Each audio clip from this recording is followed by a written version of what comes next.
Bonsoir à tous ces Zulflaoun.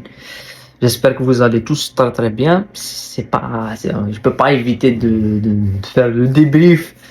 De Chelsea Brighton et de Liverpool Fulham, qui sont quand même deux affiches qui nous ont épatés en Premier League et qui continuent un petit peu la Premier League. Ça continue de nous éclater avec des matchs comme le Liverpool Fulham, il est exceptionnel avec tous les rebondissements qui se passent, mais Chelsea Brighton, où l'arbitre a quand même une nouvelle fois été par Craig Pawson. On a vu de meilleurs matchs de ta part, mais ce soir c'est vraiment quelque chose il est passé à côté du début jusqu'à la fin. En tous les cas, avant de commencer le débrief, n'oubliez pas de liker et de vous abonner à la chaîne. Je vais commencer bien sûr avec Chelsea Brighton, victoire des Blues extrêmement importante, 3-2, et extrêmement douloureuse, extrêmement compliquée. Voilà, tous les extrêmes ont été touchés, même dans le temps additionnel, même dans la façon avec laquelle Chelsea a gagné. Mais si on peut parler une nouvelle fois de Chelsea, et à chaque fois qu'on analyse Chelsea, même si on ne l'a pas fait avec Newcastle, mais avant avec Tottenham, avant avec Arsenal, avec City, on a toujours dit, et même en début de saison, quand ça allait mal, on a souvent dit, Chelsea se complique lui-même la tâche. Et il y a des fois des choses qui ne tombent pas du bon côté. On l'a vu face à Arsenal, on l'a vu face à Liverpool. Il y a des choses qui ne tombent pas du bon côté. Aujourd'hui, c'est la même chose. C'est-à-dire, tu as un début de match qui est très très bon. Dans l'aspect de la lecture du match, Pochettino a bien étudié Brighton et a donné le ballon à Brighton et a joué sur la transition, a joué sur les coups de pied arrêtés, a joué sur une transition rapide avec des joueurs beaucoup plus vifs que d'habitude, avec la titularisation de Modric qui a fait un bon match. Et le retour de Caicedo avec Enzo au milieu, et voilà, ça a été maintenu. Jouer la transition rapide, jouer la vitesse, laisser le ballon à Brighton qui, quand même, avec le ballon, c'est une équipe qui peut te tuer, mais son ballon aussi, la qualité de cette équipe, c'est quand elle joue en transition rapide, c'est une équipe pas très dangereuse. Donc on attendait de voir comment l'équipe de Chelsea allait s'adapter. Donc Pochettino a bien lu le match et il marque 2 buts coup sur coup, 2 corners. Ils ont été très bien frappés. C'est un point assez essentiel pour Chelsea. 2 corners, 2 buts. Là tu te dis, c'est bien. Voilà, Chelsea va dominer, Chelsea sera à l'aise.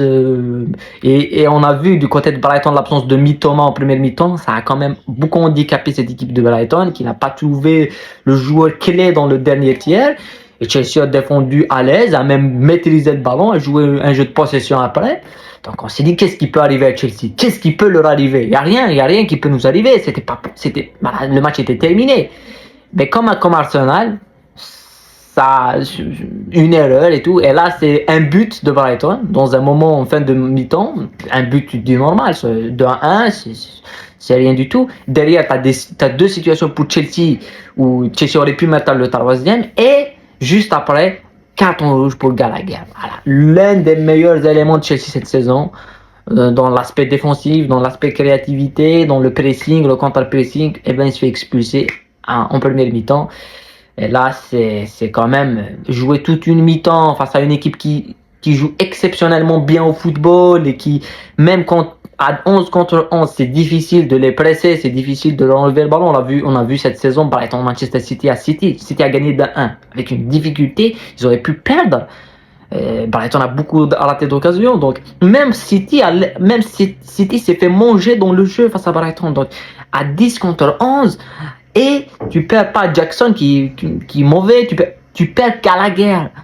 Là, moi, je me suis dit, ça va être compliqué, ça va être difficile, mais une nouvelle fois, Pochettino, dans son jeu, il aime bien ça, Pochettino, parce que quand on l'a connu pas à Tottenham, à l'Espagnol de Barcelone, dans la fin des années 2000, c'était un entraîneur qui aimait bien le bloc bas, qui aimait bien c'était un entraîneur très, très bien défensivement, et qui joue en transition, donc c'était son style de début, même avec Tottenham, il a joué beaucoup de matchs comme ça. Et il a défendu. La rentrée de Mitoma a donné beaucoup plus de profondeur à cette équipe de Brighton. Et il y a le but qui vient sur un penalty de Enzo, un penalty bien joué en transition rapide de Sterling, Jackson et Modric. Un penalty, c'était clair, il faut qu'il allait revoir le VAR, Pawson, je sais pas pourquoi. Il y a des cartons qui sont, un carton pour Caicedo, il était inutile. Il y a des fautes qui sont sifflées, elles sont vraiment inutiles. Il y a des cartons pour Brighton, donc le penalty c'est un carton rouge qui n'est pas sifflé, mais tout ça était normal jusqu'à la fin du match. Chelsea a tenu, bien défendu, beaucoup même défendu, pour que à la fin, il y a ce but-là, 3-2, juste à la fin, au début du temps additionnel. Et le temps additionnel, c'est 10 minutes. On a revu tout le match, on a revu toute la mi-temps, parce que le temps additionnel de la deuxième mi-temps, il se fait sur la deuxième mi-temps. Pendant les 45 minutes de la deuxième mi-temps, quand est-ce que Chelsea ou Brighton, il y a eu un arrêt de jeu de 10 minutes. Si c'est la VAR et les changements, ça aurait maximum été 6 minutes. 6 minutes. Mais 10 minutes. Et en fin de temps additionnel, à la 10e minute, dernière action de Brighton, il siffle un penalty pour Brighton inexistant. Donc il faut qu'il aille revoir le VAR, mais le temps est terminé. Au total, on a joué 15 minutes de temps additionnel. 15 minutes. Ils étaient où les 15 minutes? C'est pour ça que dans le penalty qu'il n'a pas vu et qu'il doit aller revoir le VAR pour le confirmer que c'est un penalty, derrière, il siffle un penalty et puis il doit aller revoir le VAR et qu'il appelle une deuxième fois. C'est-à-dire que Pawson, il s'est fait corriger 2 fois par la VAR. La première fois, c'est parce qu'il siffle pas un penalty qui était clair sur Modric, il va revoir la VAR et le siffle. La deuxième, il siffle un penalty imaginaire. Le ballon touche pas la main, mais la tête de Colwill. Il doit aller revoir la VAR. Pour lui, c'est vraiment des points négatifs. Ça s'arrête des points négatifs parce que si la VAR t'appelle et tu dois aller le voir, c'est pas des points positifs pour Pawson. Et derrière ça, il a perdu le match en fin de match parce que tout le monde se fait les joueurs de Brighton sont fait un petit peu énervés parce qu'ils n'ont pas pu, à 10 contre 11, mais ils n'ont pas pu gagner face à Chelsea, pas même égaliser. Et derrière, tu as une équipe t'as quand même les 15 minutes. Voilà, pour moi, le match était bon, mais l'arbitre Pawson, qui est très bon arbitre anglais, Craig Pawson. Ouais, moi, j'aime bien sa manière d'arbitrer. C'est à la, c'est quand même un arbitre comme à la Atkinson. Voilà, c'est des arbitres à l'échelle, voilà, nonchalants qui, voilà, ils sifflent, ils calment le jeu avec sa prestance. Mais ce soir, il est passé à côté dans toutes ses décisions. Mais c'est une victoire qui est très très bonne pour Chelsea.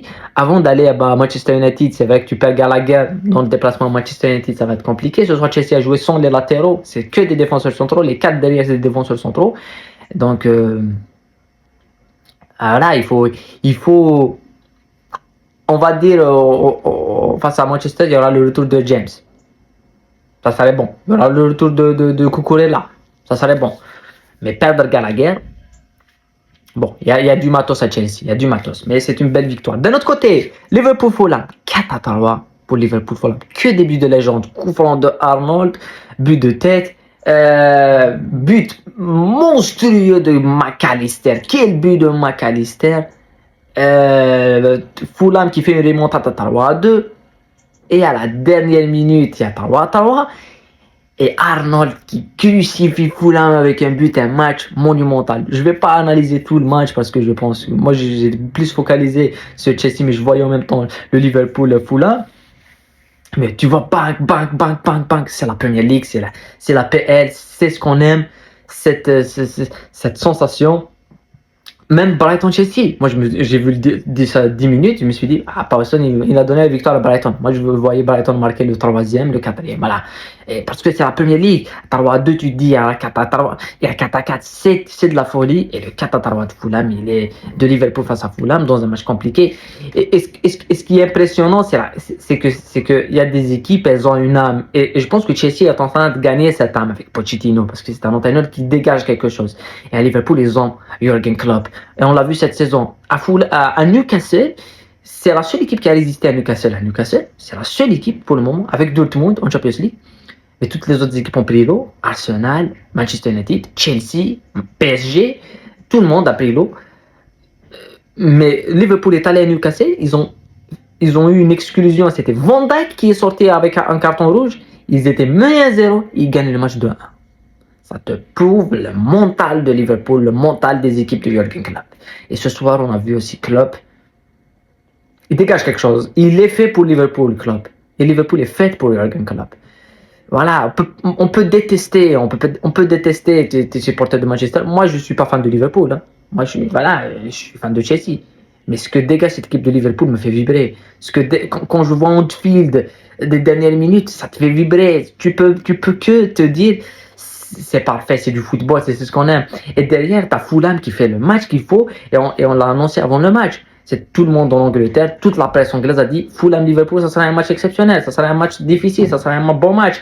Et Fulham a failli quand même faire la remontada, mais derrière, il se prend. Mais il faut un match de légende. Pour un match de légende, il faut deux équipes en super forme. Et on l'a eu. On a eu deux matchs de légende. Et on va attendre de voir City-Tottenham. Ça, c'est un match de légende aussi. Peut-être, possiblement. Si Tottenham lève son niveau, mais Tottenham, voilà, malheureusement, ils ont pas Madison, ils n'ont pas beaucoup de joueurs.